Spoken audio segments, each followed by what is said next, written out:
Beralih ke sorotan lain, saudara, gegara jadwal piket di libur Nataru, Dr. Koas dianiaya di Palembang, Sumatera Selatan. Hari ini polisi memeriksa pelaku penganiayaan. Korban yang mengalami luka lebam dirawat di Rumah Sakit Bayangkara, Sumatera Selatan.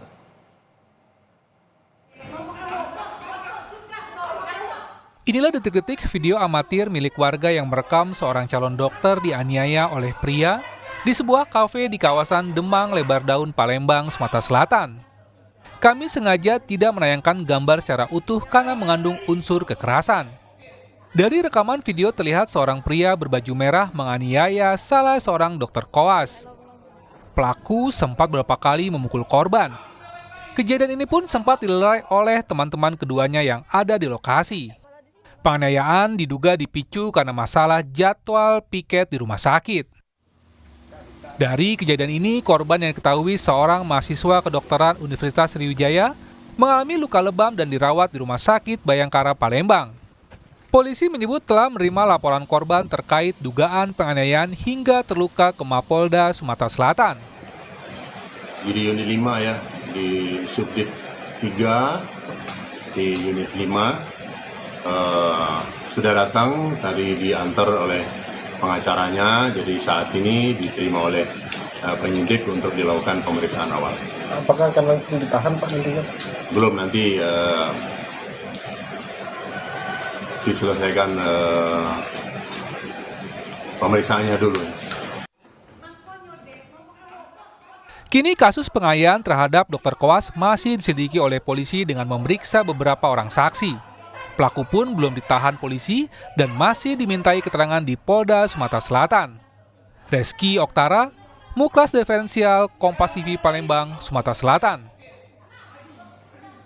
Fakultas Kedokteran Universitas Sriwijaya mengecam tindakan kekerasan terhadap salah satu dokter koas di Palembang. Pihak kampus penuhnya menyerahkan kasus ini ke polisi dan berharap dapat ditindak sesuai aturan hukum. Yang mendalam atas terjadinya insiden pemukulan yang dialami oleh salah satu mahasiswa kami. Tindakan kekerasan seperti ini jelas tidak dapat dibenarkan dan kami mengecam dengan tegas setiap bentuk kekerasan dalam lingkungan kampus maupun di luar kampus.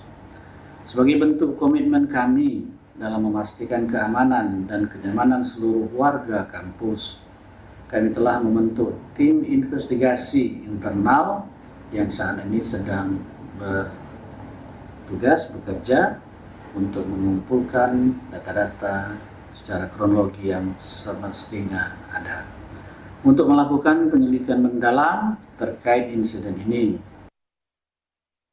Informasi terkini kasus Dr. Koas dianiaya di Palembang, Sumatera Selatan akan disampaikan jurnalis Kompas TV Reski Oktora Amalia dari Palembang. Selamat sore, Reski. Sebenarnya masalah apa yang jadi pemicu penganiayaan ini? Ya, selamat sore Ihsan dan juga saudara. Sebelumnya, penganiayaan terhadap Dr. Koas ini terjadi pada Rabu sore kemarin di sebuah kafe di kawasan Demang Lebar Daun, Palembang, di mana penganiayaan bermula saat korban yang bernama Lutfi, yang merupakan salah satu mahasiswa daripada Fakultas Kedokteran Universitas Sriwijaya ini, mendatangi keluarga Koas Junior terkait untuk pembahasan daripada jadwal piket, di mana keluarga Koas Junior ini merasa tidak senang Koas Junior tersebut ditempatkan piket pada saat libur Natal dan Tahun Baru. Dan saat tengah pembahasan ini, sopir daripada keluarga Koas Junior ini hadir di tempat dan menganggap bahwasannya korban ini menyepelekan daripada pembicaraan yang tengah berlangsung hingga memicu terjadinya penganiayaan tersebut. Hingga pada saat itu video penganiayaan ini direkam oleh rekan korban dan menjadi ramai di media sosial. Ihsan. Reski, lalu bagaimana kondisi korban saat ini? Ya, untuk kondisi korban saat ini masih dirawat intensif di Rumah Sakit Bayangkara Palembang karena mengalami luka lebam, khususnya ini di bagian wajah. Dan untuk daripada terduga pelaku ini merupakan sopir daripada keluarga Koas Junior yang pagi tadi ini sudah memenuhi panggilan polisi di unit 5 Subdit 3 Jakarta Ditreskrimum Polda Sumsel untuk menjalani pemeriksaan daripada laporan korban yang bernama Lutfi ini. Hingga saat ini juga Ihsan dan juga saudara, kami masih menunggu daripada jalannya proses hukum atas laporan daripada korban Lutfi. Ya, korban melaporkan ke polisi terkait dengan penganiayaan. Ada juga bukti video yang sudah tersebar di media sosial. Apakah akan ada penetapan tersangka dari kasus ini?